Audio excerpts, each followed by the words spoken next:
कल्पना कीजिए कि हमारे चारों ओर एक ऐसी दुनिया है जो मतलब जीवन से भरी हुई है, जिसे हम देख भी नहीं सकते। इनमें से कुछ हमारे लिए दही जमाते हैं, ब्रेड फुलाते हैं, तो कुछ हमें बहुत बहुत बीमार भी कर सकते हैं। आज हम इन्हीं अदृश्य लेकिन बेहद शक्तिशाली जीवों की दुनिया की गहराई में उतर रही हैं। सूक्ष्म जीव। हमारे पास जो नोट्स है उनका टाइटल है सूक्ष्म जीव, मित्र और शत्रु। और आज का हमारा मिशन इसी दोहरेपन को समझना है। चलिए पता लगाते हैं कि ये न दिखने वाले जीव हमारे दोस्त कब होते हैं और दुश्मन कब बन जाते हैं। ठीक है, तो चलिए इसे थोड़ा खोलकर समझते हैं। जब हम सूक्ष्म जीव या माइक्रो ऑर्गेनिज्म कहते हैं तो ये सुनने में एक बहुत बड़ा और व्यापक शब्द लगता है। हम असल में किस बारे में बात कर रहे हैं? क्या ये सब एक ही तरह के होते हैं? ये एक बेहतरीन सवाल है, क्योंकि यहीं पे ज्यादातर लोग गलती करते हैं।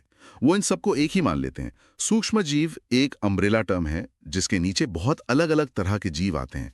इसकी जो मूल परिभाषा है वो तो सीधी है, कोई भी जीव जिसे नंगी आंखों से नहीं देखा जा सकता। लेकिन इसके अंदर की दुनिया वो बहुत जटिल है। नोट्स में 5 मुख्य श्रेणियों का जिक्र है: बैक्टीरिया, वायरस, फंगस, प्रोटोजोआ और शैवाल। और ये सिर्फ आकार में ही अलग नहीं होते होंगे, मेरा मतलब है इनकी बनावट में भी फर्क होगा। बिल्कुल नहीं, इनकी बनावट और जीने का तरीका जमीन आसमान जितना अलग है। जैसे बैक्टीरिया, ये प्रोकैरियोट्स हैं, मतलब बहुत ही सरल कोशिकाएं जिनमें न्यूक्लियस नहीं होता। वहीं फंगस और प्रोटोजोआ यूकैरियोट्स हैं, हमारी अपनी कोशिकाओं की तरह, जिनमें एक व्यवस्थित न्यूक्लियस होता है। और वायरस, वो तो हमेशा एक रहस्य जैसे लगते हैं। वायरस तो एक अलग ही पहेली है। मतलब वैज्ञानिक आज भी इस पर बहस करते हैं कि वे असल में जीवित हैं भी या नहीं। अच्छा। हाँ, क्योंकि वे अपने आप कुछ नहीं कर सकते। उन्हें जिंदा रहने और अपनी संख्या बढ़ाने के लिए किसी मेजबान कोशिका की जरूरत पड़ती ही है। वाह, तो ये सिर्फ छोटे जीवों का झुंड नहीं है, ये तो जीवन का एक पूरा अदृश्य इकोसिस्टम है, अपनी अलग अलग प्रजातियों और अपने नियमों के साथ। ये तो शुरुआत में ही बहुत दिलचस्प हो गया।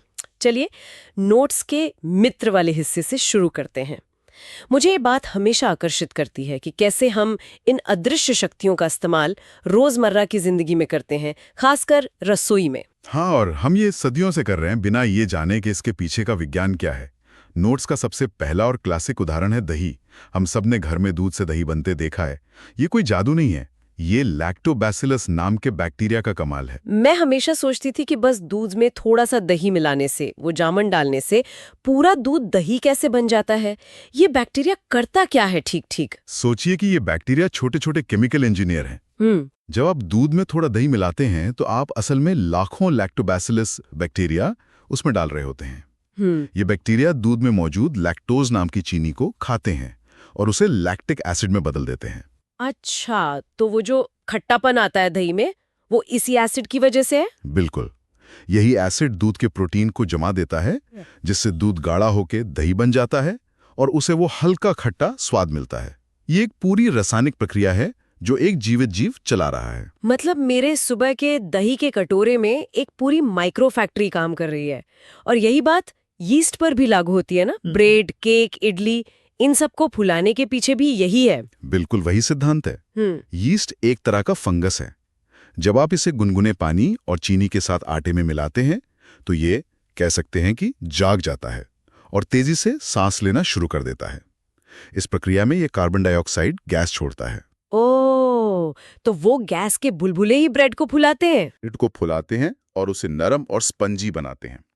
और दिलचस्प बात यह है कि यही प्रक्रिया, जिसे किण्वन या फर्मेंटेशन कहते हैं, वो बियर और वाइन में बुलबुले भी बनाती है। कमाल है। तो अगली बार जब कोई नरम इडली खाए तो याद रखें कि वही प्रक्रिया काम कर रही है जो आपकी पसंदीदा ड्रिंक बनाती है। ये कनेक्शन तो सच में कमाल का है।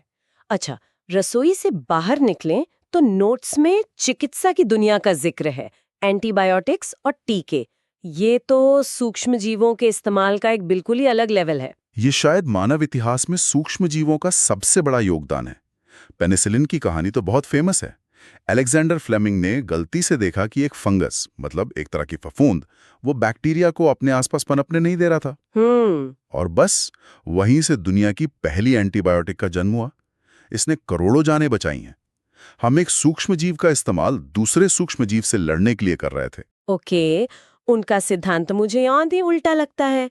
कि हम खुद को एक बीमारी से बचाने के लिए उसी बीमारी के कीटाणुओं को अपने शरीर में डाल रहे हैं। ये आइडिया आया कैसे होगा किसी के दिमाग में? ये वाकई में उल्टा लगता है, लेकिन ये हमारे इम्यून सिस्टम को ट्रेन करने का एक शानदार तरीका है। टीके में उस बीमारी के बहुत ही कमजोर या मरे हुए रोगाणु होते हैं। ओके। वो इतने कमजोर होते हैं कि आपको बीमार नहीं कर सकते, लेकिन इतने शक्तिशाली जरूर होते हैं कि आपके शरीर की रक्षा प्रणाली को एक्टिव कर दें। आपका शरीर उन्हें एक असली खतरे के रूप में पहचानता है और उनसे लड़ने के लिए एंटीबॉडी नाम के सैनिक तैयार करता है। तो ये एक तरह की मॉक ड्रिल है। बिल्कुल सही।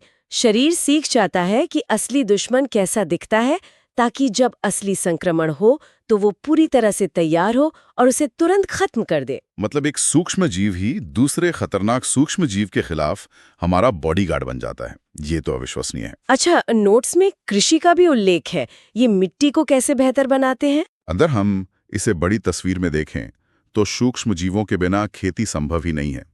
वे प्रकृति के रिसाइक्लर हैं। जब पौधे और जानवर मरते हैं तो बैक्टीरिया और फंगस उनके शरीर को तोड़कर पोषक तत्वों में बदल देते हैं और वापस मिट्टी में मिला देते हैं। और इसी से मिट्टी उपजाऊ बनती है। हाँ, बिल्कुल। और नोट्स में राइजोबियम नाम के खास बैक्टीरिया का जिक्र है। नाइट्रोजन फिक्सेशन, ये क्या चीज है? ये प्रकृति का एक अद्भुत तालमेल है। देखिए, हमारे वायुमंडल में लगभग 78% नाइट्रोजन है, लेकिन पौधे उसे सीधे इस्तेमाल नहीं कर सकते। ये तो मैंने पढ़ा है। तो राइजोबियम बैक्टीरिया जो फलीदार पौधों जैसे दाल, मटर, चने की जड़ों में रहता है, इस हवा वाली नाइट्रोजन को पकड़कर उसे ऐसे रूप में बदल देता है जिसे पौधे सोख सकें। ये एक तरह से पौधे के लिए प्राकृतिक खाद बनाने वाली फैक्ट्री है। वाह, मतलब एक परफेक्ट पार्टनरशिप। एकदम। पौधा बैक्टीरिया को रहने के लिए घर और भोजन देता है और बदले में बैक्टीरिया पौधे को सबसे जरूरी पोषक तत्व नाइट्रोजन देता है। तो ये भोजन बनाते हैं, दवा बनाते हैं, हमें बीमारियों से बचाते हैं और हमारी फसलें उगाते हैं। ये तो वाकई हमारे मित्र हैं। लेकिन ये ताकत जैसा कि होता है दो-धारी तलवार होगी। अगर ये इतना अच्छा कर सकते हैं तो जब चीजें खराब होती होंगी तो ये कितने खतरनाक हो सकते हैं। आपने बिल्कुल सही पकड़ा। यही सिक्के का दूसरा पहलू है। जो सूक्ष्म जीव हमें बीमार करते हैं उन्हें रोगाणु या पैथोजेंस कहा जाता है। ये हमारे शरीर पर हमला करते हैं, हमारे संसाधनों का इस्तेमाल करके अपनी संख्या बढ़ाते हैं और इस प्रक्रिया में हमारे शरीर की कोशिकाओं को नुकसान पहुंचाते हैं। या फिर कोई जहरीला पदार्थ छोड़ते होंगे। हाँ, या जहरीले पदार्थ छोड़ते हैं। यहीं से बीमारी शुरू होती है। नोट्स में कुछ जानी पहचानी बीमारियों के नाम है। हैजा, टाइफॉइड, टीबी और जाहिर है कोविड-19। ये सब सूक्ष्म जीवों की ही देन है। हाँ, और ये सभी अलग अलग तरीकों से फैलते हैं, जो दिखाता है कि ये रोगाणु कितने अनुकूल हो सकते हैं। हैजा और टाइफॉइड जैसे रोग दूषित पानी और भोजन से फैलते हैं। अच्छा। ये पाचन तंत्र पर हमला करते हैं। टीबी का बैक्टीरिया हवा के जरिए फैलता है और फेफड़ों को निशाना बनाता है। और कोरोना वायरस, जैसे कि हम सब जानते हैं, हवा में मौजूद छोटी बूंदों से फैलता है। ये अदृश्य दुश्मन हर रास्ते से हम पर हमला कर सकते हैं। और ये खतरा सिर्फ इंसानों तक ही सीमित नहीं है। नोट्स कहते हैं कि ये पौधों को भी बीमार करते हैं। इसका क्या असर होता है? इसका सीधा असर हमारी खाद्य सुरक्षा और अर्थव्यवस्था पर पड़ता है। नोट्स में गेहूं के रतुआ रोग का उदाहरण है, जो एक फंगस से होता है। ये रोग पूरी की पूरी फसल को बर्बाद कर सकता है। सोचिए, एक किसान की महीनों की मेहनत कुछ ही हफ्तों में एक फंगस के कारण तबाह हो जाती है। इसी तरह फल और सब्जियां कटाई के बाद भी बैक्टीरिया और फंगस के हमले से सड़ सकती हैं। ये सिर्फ किसान का नुकसान नहीं है, ये तो बाजार में चीजों की कमी और महंगाई का भी कारण बनता होगा। बिल्कुल। और फिर आता है हमारे अपने भोजन को खराब करना। वो ब्रेड जिस पर फफूंद लग जाती है, या वो सब्जी जो फ्रिज में रखे रखे चिपचिपी हो जाती है। हाँ, ये फूड पॉइजनिंग का सीधा कारण है। जब हम भोजन को सही तापमान पर या सही तरीके से स्टोर नहीं करते तो हानिकारक सूक्ष्म जीवों को पनपने का मौका मिल जाता है। वो उस पर अपनी कॉलोनी बना लेते हैं। वो न सिर्फ भोजन का स्वाद और बनावट खराब करते हैं, बल्कि कुछ बैक्टीरिया ऐसे जहर मतलब टॉक्सिन पैदा करते हैं जो गंभीर रूप से बीमार कर सकते हैं। हम सबने कभी न कभी बासी खाना खाने का नतीजा भुगता है। वो बेचैनी और बीमारी सीधे तौर पर उन सूक्ष्म जीवों की देन है जो आपके भोजन पर पार्टी कर रहे थे। तो एक तरफ जीवन देने वाले और दूसरी तरफ जान लेने वाले, ये संतुलन बहुत ही नाजुक है। तो सवाल ये उठता है कि हम इस अदृश्य दुश्मन से खुद को कैसे बचा सकते हैं। नोट्स में बचाव के कुछ उपाय दिए गए हैं जो काफी सीधे साधे लगते हैं। वे सीधे साधे जरूर लगते हैं, लेकिन वे बेहद प्रभावी हैं। इन सभी उपायों का एक ही लक्ष्य है, संक्रमण की श्रृंखला को तोड़ना। अगर रोगाणु आपके शरीर तक पहुंच ही ना पाए तो वो आपको बीमार कैसे करेगा? इसमें सबसे पहले तो साफ सफाई ही आती होगी। बिल्कुल, साबुन से हाथ धोना शायद सबसे आसान और सबसे शक्तिशाली हथियार है हमारे पास। ये कीटाणुओं की बाहरी परत को तोड़ देता है और उन्हें पानी के साथ बाहर ले जाता है। खासकर खाने से पहले और बाद में। हाँ, और बाहर से घर आने पर हाथ धोना बहुत जरूरी है। इसी तरह अपने आसपास की जगह को साफ रखना भी रोगाणुओं को पनपने से रोकता है। और खाने पीने की आदतें? हमेशा ढका हुआ और ताज़ा बना हुआ भोजन खाएं। खुला रखा हुआ खाना मक्खियों और धूल के जरिए कीटाणुओं को दावत देता है। और पानी, भारत में जल जनित रोग बहुत आम है। सही बात है। इसलिए या तो पानी को उबालकर पिएं या एक अच्छे फिल्टर का इस्तेमाल करें। ये छोटी छोटी सावधानियां आपको हैजा, टाइफाइड और डायरिया जैसी कई बीमारियों से बचा सकती हैं। इन सब दैनिक आदतों के अलावा नोट्स में टीकाकरण का भी फिर से जिक्र है, जो शायद सबसे सक्रिय बचाव का तरीका है। जी हाँ, ये इन अदृश्य शत्रुओं के खिलाफ हमारा सबसे बड़ा वैज्ञानिक हथियार है। ये व्यक्तिगत बचाव तो है ही, साथ ही ये सामुदायिक बचाव भी है। जब समाज के ज्यादातर लोग टीका लगवा लेते हैं तो वायरस या बैक्टीरिया को फैलने के लिए मेजबान ही नहीं मिलते। इसे हर्ड इम्यूनिटी कहते हैं ना? हाँ, हर्ड इम्यूनिटी।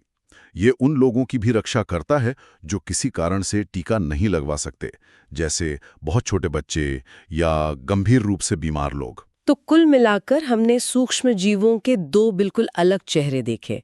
एक तरफ वे हमारे शेफ, डॉक्टर और किसान हैं, और दूसरी तरफ वे अदृश्य हमलावर हैं।